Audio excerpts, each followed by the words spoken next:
Rosa Parks era uma ativista local pelos direitos civis, que embarcou em um ônibus e foi presa quando se recusou a obedecer às leis de segregação. You gotta remember how humiliating that was. You put money in the front, your little nickel or dime, whatever we had to pay, and you go to the back, to the side door. And you're sitting in your seat that's assigned to you. Even if I'm sitting back there, that the bus driver and the whites in Alabama didn't have the power to tell me to get up because a nigga dare not sit while a white man is standing. When Rosa Parks, that December evening, is asked to get up out of her seat, she says she thinks about Emmett Till. Till was the young man from Chicago who'd come to Mississippi to visit his uncle and was lynched for making a comment to a white woman. Os dois homens que mataram Till foram absolvidos, causando revolta em comunidades negras pelo extremo sul. Ativistas em Montgomery, Alabama, organizaram um protesto anti-segregação. Um dia de boicote ao sistema de transporte público para começar, depois da prisão de Rosa Parks. Isso provocou uma resposta imediata. We expect the city bus lines of Montgomery and the people of Montgomery to continue to obey all segregation laws as written.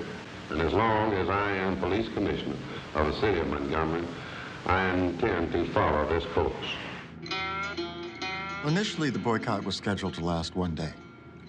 And it was only after they saw the success of it that they began thinking about, well, we can sustain this.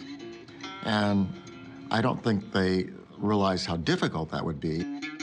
What they were doing was almost doing a power map and looking at sort of what tools do we have at our disposal? How is the structure and the system set up in a way that needs us?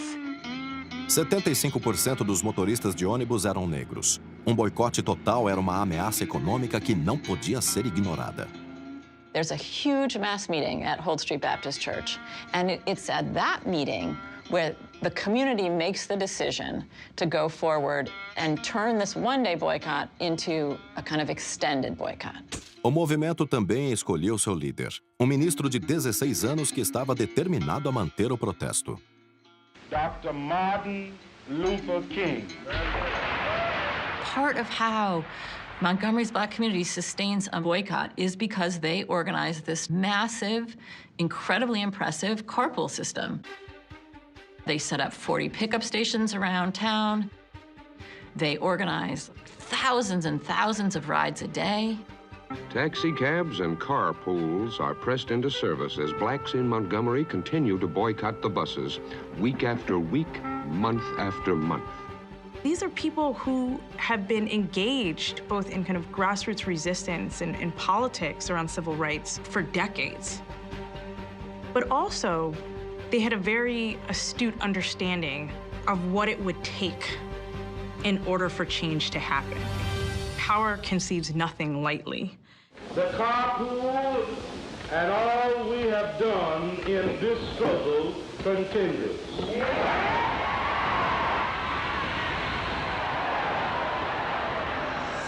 O boicote continuou por mais de um ano, custando às linhas de ônibus de Montgomery um prejuízo de $3 mil por dia.